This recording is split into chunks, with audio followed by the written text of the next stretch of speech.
This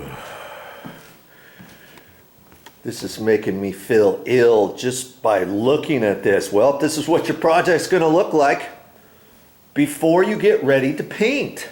Yes, I'm taking down all the light fixtures. I even took the ceiling fan all apart, took that down, took the track light pieces down. On the track lighting, I was going to take just the heads down, but then I looked at this and I was measuring it, and this one was kind of going crooked as it was, and so I thought, well, since I'm going to fix that, I might as well do that. And you know, with it being like this, can you see how when you start painting with the roller, it's going to go really nice and easy. I won't have to worry about too many things. Yes, granted, I've got some fire sprinklers I'm going to have to cut around, and this condo happens to have fire sprinklers, and that's a good upgrade. If you ever get a chance to purchase a condo, you might want to see if it's got fire sprinklers in it, because lots of them nowadays do.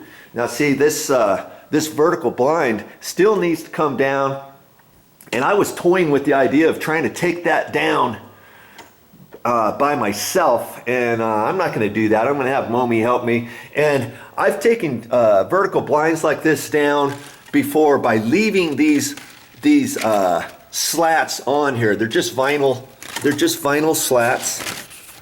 Okay, nice and flexible and stuff. And I don't, you know, it's kind of tricky to do that. And sometimes they have a tendency to want to snap off at the little connection right there.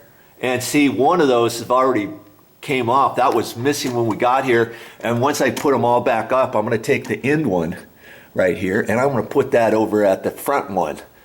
You see, because that won't matter as much on the end. So I can make it work. And I was looking at this, and I was like, am I going to take all the little individual brackets off too? You know, yes, I'm going to. And it's only, you know, it's only got one little screw thing on there. And I was standing back, and I was trying to look at stuff, and it looks like it's straight from there to about there. Then it kind of goes up at a slight angle. And I measured off of this ceiling, and sure enough, this takes a dive up at the end. So I'm gonna have to remember that, because lots of times, like on these blinds, because I know I'm gonna put them back up, I don't have to caulk. Obviously I'm not gonna caulk the holes, where the mounting screws are. Now granted, the other ones I'll caulk, you know, those bottom ones from a different one, but see that one screw right there, I'm gonna leave that hole, because that'll tell me where to reposition things when I get it back up. But this one, I'm gonna go, this one over here, I'm gonna, once I take that bracket off that's attached to the sheetrock, the drywall, I'm gonna caulk that one because it's up too high. I'm gonna have to remember that, or I'll look at that. If there's a way that I know that bracket can slide down on the, if there's a slot right there, I can slide it down, but I don't think there is, so I'll just have to be mindful of that. And so I took all the eyeball cans out, and once I took the can lights out, I put the bulbs back in. That way, when I turn the light switch on, I'll still have a little bit of light. Okay, sometimes I can do that, sometimes I can't. These smaller eyeball cans, they had a funky trim on it, so you know, I just kind of squeezed it together and kind of slid it up there. I could put the bulb back in, but you know, I don't really need to do that. Okay, the doorbell cover is off. The vent cover, the exhaust fan vent cover's off. I took the lights down over here, and I'll take this mirror down. It's just got one little bracket there. I could just lift that off and be done with it. And even on these, we're gonna go ahead and clean everything. This is a good time to clean all your fixtures and everything too. I'm gonna take this fan out. There's just one screw on it, and that insert will come out. Then we can clean out all the junk that's inside the actual fan housing, you know, the plastic fan blades that go around. I can clean all that stuff out, get that all out, and it's kind of a good thing to do that every so often, you know, maintenance wise. Okay, and then there was even a shelf. I just took it down. I'll remember where it goes, and I decided it's going to go exactly where it came down, so I know that, so I won't caulk those holes or anything.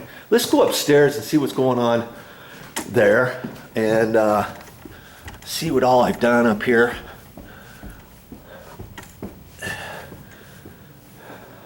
Here's all my stuff. Well, in a couple rooms, all the wall sconces I took out. The actual light fixtures, don't just take the trim cover off and then say, oh, I'll cut around the rest. Take the whole thing down.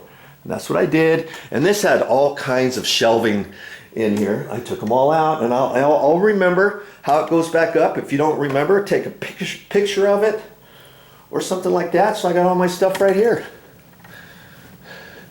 Everything's all taken out of the bathroom except that mirror, and I'll still take that out. Okay, and have you ever this is an 8-foot fiberglass ladder. Have you ever tried to put one of those in an SUV all the way and close the hatch? Yeah, it'll fit. I did that and was real careful with it. Put some towels up so it didn't rub on the leather and all that. And see up here, this is the that's an intake.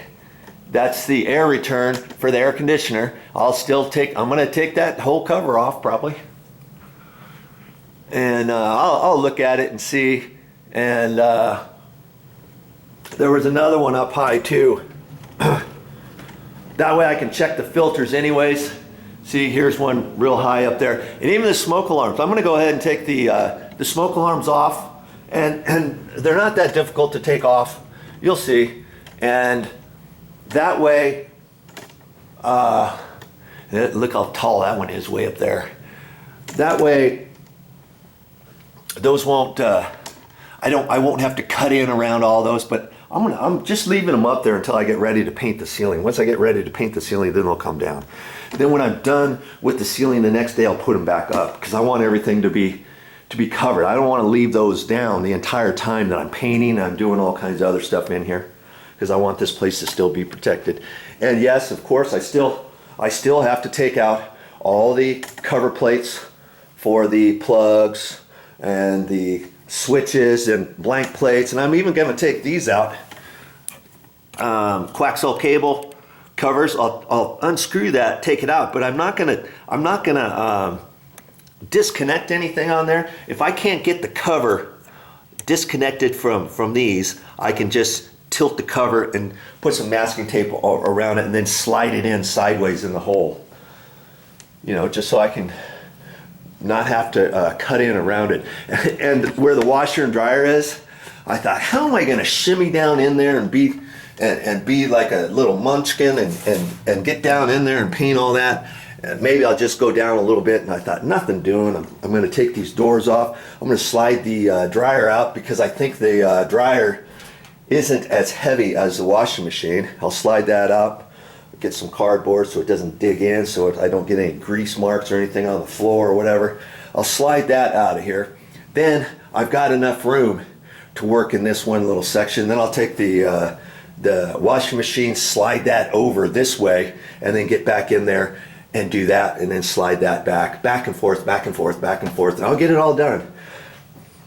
And I can do it myself. I don't need anybody to help me, and I don't want to take this. This is so heavy. I don't want to take it out and bring it out here along with the dryer. I don't think I have to. I think I can just leave that in there.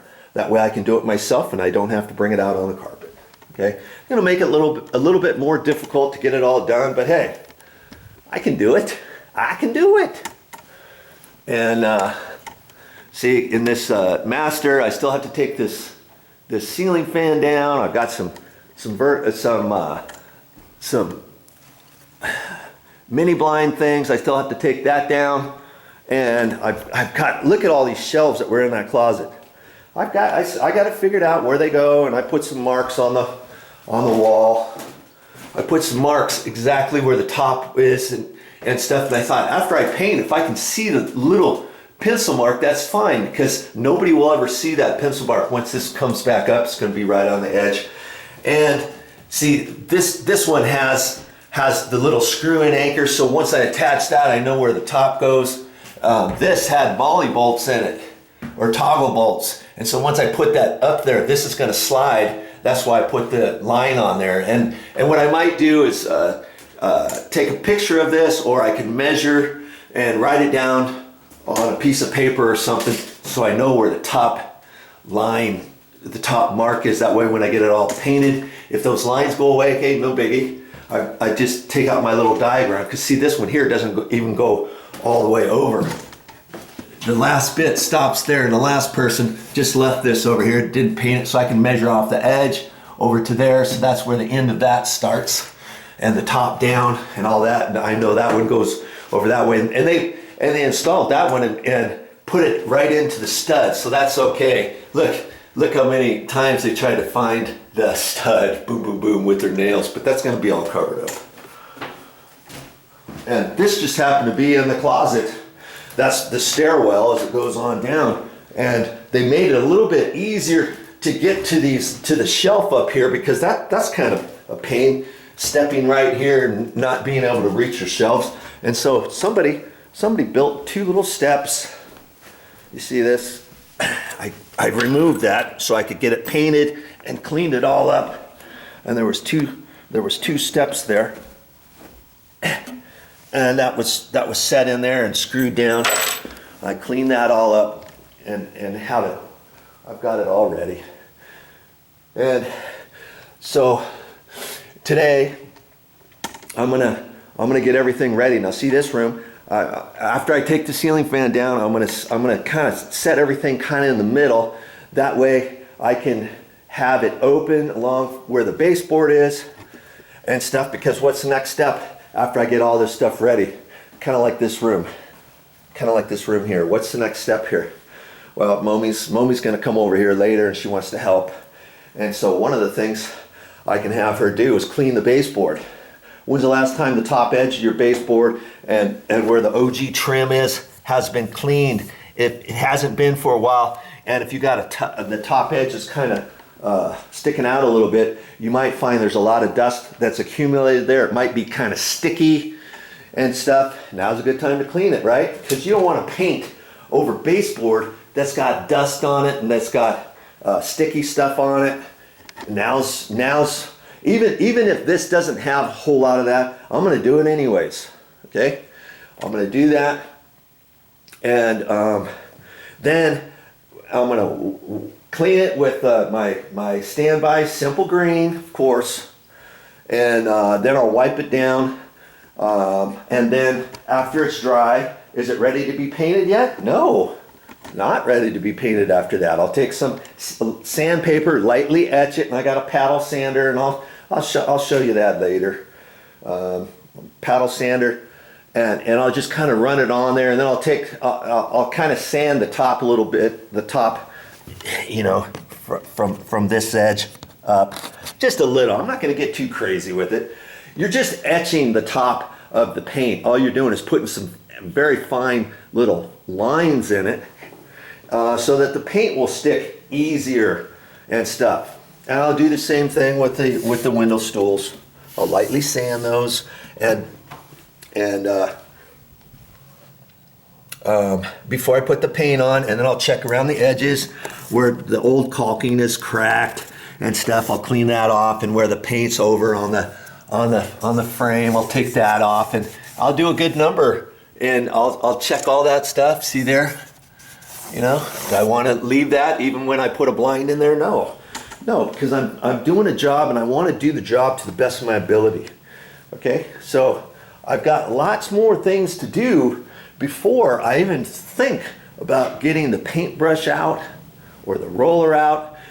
You know, when you get ready to paint, you don't want to just say, oh, let's just start painting, and I'll kind of mess around with the other stuff later. And some people I've seen, it cracks me up. They'll paint around the cover plates, and they won't even take the cover plates off,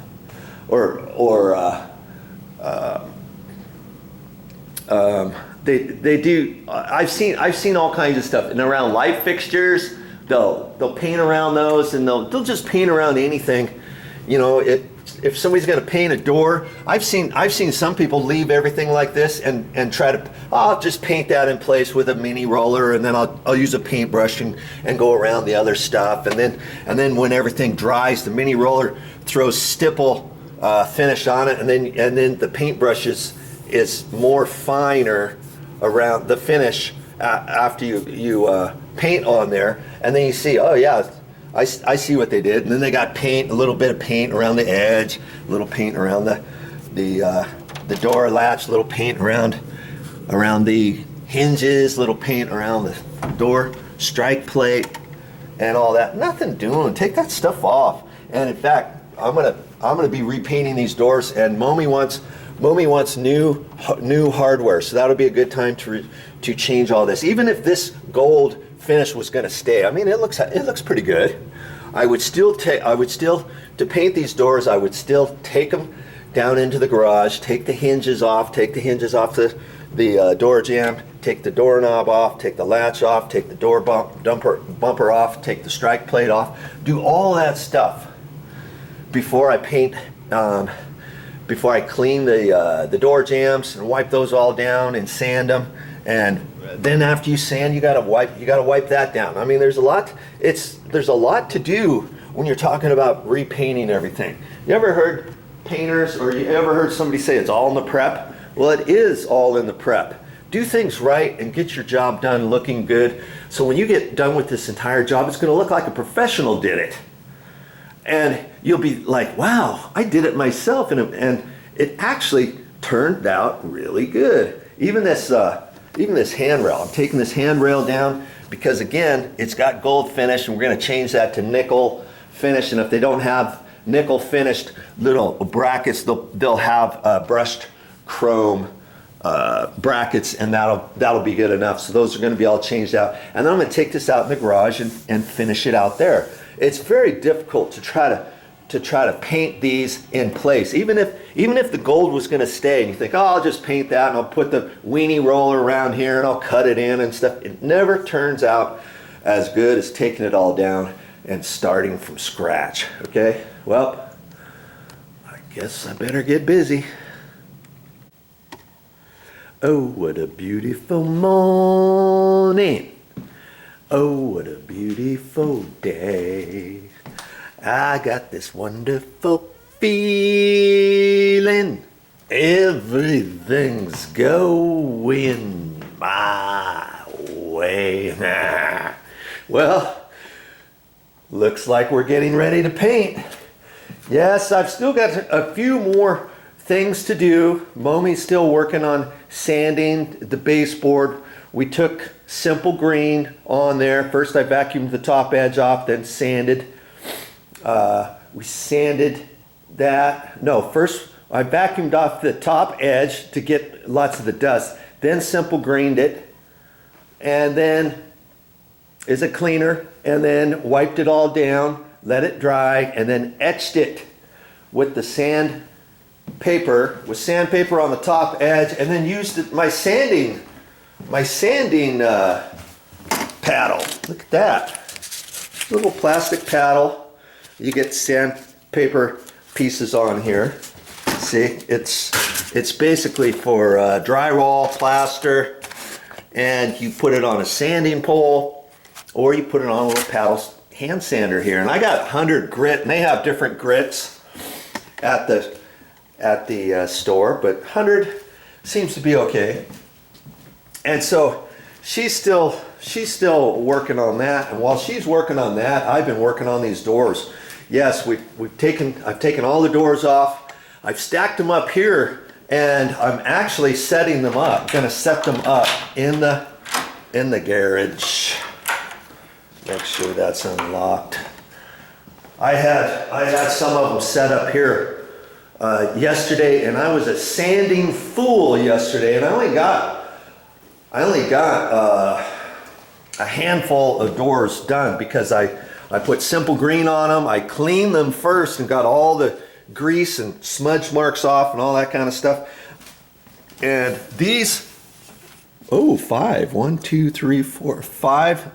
5 doors and the bifold doors. These 2 here I did, so I still got 5 left. And you're in luck. I'm gonna make a video of that. I'm gonna include that, how to sand a door and how to prep a door.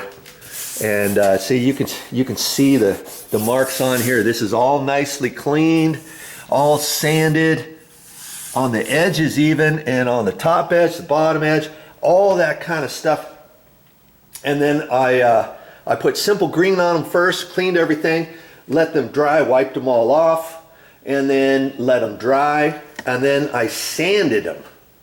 And takes a little bit of time to do that. And these particular raised panel doors are smooth. They're not that fake wood grain. If it was fake wood grain, I wouldn't have had to have sanded it as much, because all those wood grains is gonna make the new paint stick on it. Well, I want to make sure that the new paint sticks on these really good, and that's why I wanted to prep them. It's all in the prep, baby. That's why I wanted to prep them properly and wipe them all down and have them ready, because I want these babies to look good when I'm done. Okay, so I'm gonna set up the doors and get ready to go, and I'll show you how to sand a door, getting it ready to be painted.